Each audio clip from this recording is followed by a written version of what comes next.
பின்னர் மாணிக்கவாசகர் தில்லையை வந்தடைகிறார். அங்கு ஒரு அந்தணர் வந்து மாணிக்கவாசக பெருமான் கிட்ட, ஒவ்வொரு தளத்திலாக நீ பாடிய பாடல்களை முறையாக கூறு, நான் உனக்கு எழுதி தரேன் அப்படின்னு சொல்லிட்டு மாணிக்கவாசகர் சொல்ல சொல்ல அந்த அந்தணரும் எழுத துவங்குறார். எழுதி கொடுப்பது யார் தெரியுமா? ஆடல் அரசன் தில்லை நடராஜ பெருமான் தான். அவ்வுருவ வந்து மாணிக்கவாசகருக்கு எழுதி கொடுக்கிறார். பாடலை எழுதி முடிச்சு விட்டு பின்னர் பாவை பாடியவாயா கோவை பாடு அப்படின்னு சொல்றார். மாணிக்கவாசகரும் திருக்கோவையார் பாடுறார். சுவாமியோ பாடல்கள் எல்லாவற்றையும் எழுதி முடிச்சிட்டு, இப்பாடல்களை எழுதியது திருச்சிற்றம்பலமுடையார் அப்படின்னு கையெழுத்து போட்டுட்டு மறைஞ்சிட்டார். பின்னர் அங்கு வந்து அதை கண்ட தில்லைவாழ் அந்தணர்கள் ஆச்சரியமுடன் மாணிக்கவாசக பெருமானிடம், நீங்கள் இயற்றிய இந்த பாடலுக்கு பொருள்தான் என்ன அப்படின்னு கேட்க, மாணிக்கவாசகரோ இச்சபையில இத்தலத்துல எழுந்தருளி அருள்பாலிக்கும் எம்பெருமான் ஆடலரசன் நடராஜ பெருமானே ஆவர் அப்படின்னு கூறி அந்த கணமே மாணிக்கவாசக பெருமான் இறைவனுடன் இரண்டர கலந்தார். இவ்வாறாக சிவபெருமான் திருஞான சம்பந்தருக்கோ தாயும் தந்தையுமாக வந்து அன்பு சென்றார்.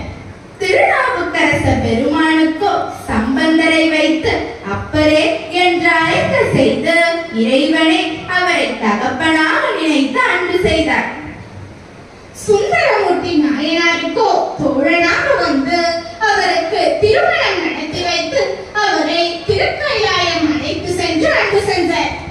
மாணிக்கவாசக பெருமானுக்கோ இறைவனே மனித ரூபம் எடுத்து மாணிக்கவாசகரிடம் பாடலை கேட்டு எழுதி தனது கையொப்பம் இட்டு அவரை எல்லோர் முன்னிலையிலும் தன்னுள் ஐக்கியமாக்கி அன்பு செய்தார்.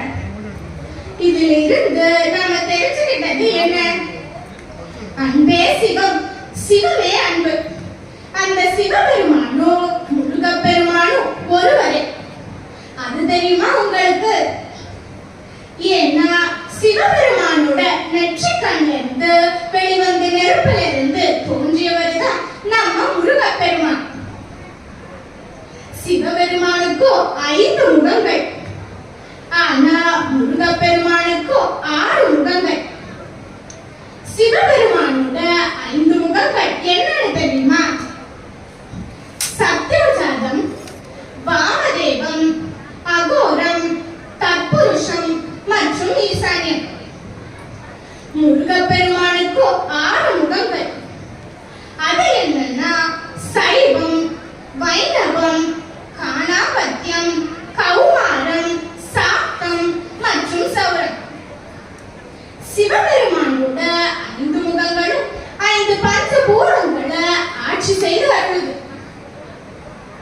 முருகப்பெருமானோட 6 முகங்களை பற்றியும் திருமுருக திருவானந்த வாரியார் சுவாமிகள் புதியதா ஒரு விளக்கம் தந்திருக்கார்.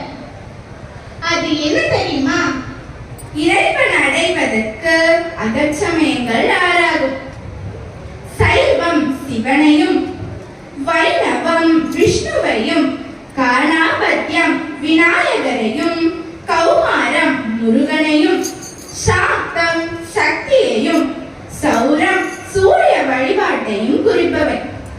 ஒரு ஊருக்கு 6 வழிகள் இருக்கலாம்.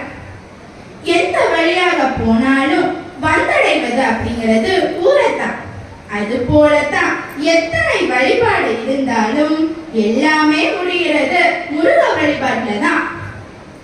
6 வகை வழிபாடும் முடிவுல முருகனையே அடையுது.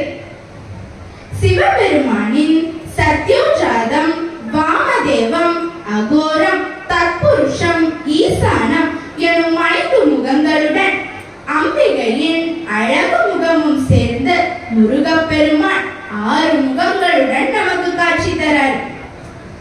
இன்பம் ஞானம் தரும் முகங்கள் 2, வினைகளை தீர்க்கும் முகம் 1, தன்னை நம்பினோருக்காக போரில் இறங்கிய முகம் ஒன்று, சூரனை அழித்த வீர முகம் ஒன்று, வள்ளியின் மனம் கவர்ந்த அழகு முகம் ஒன்று.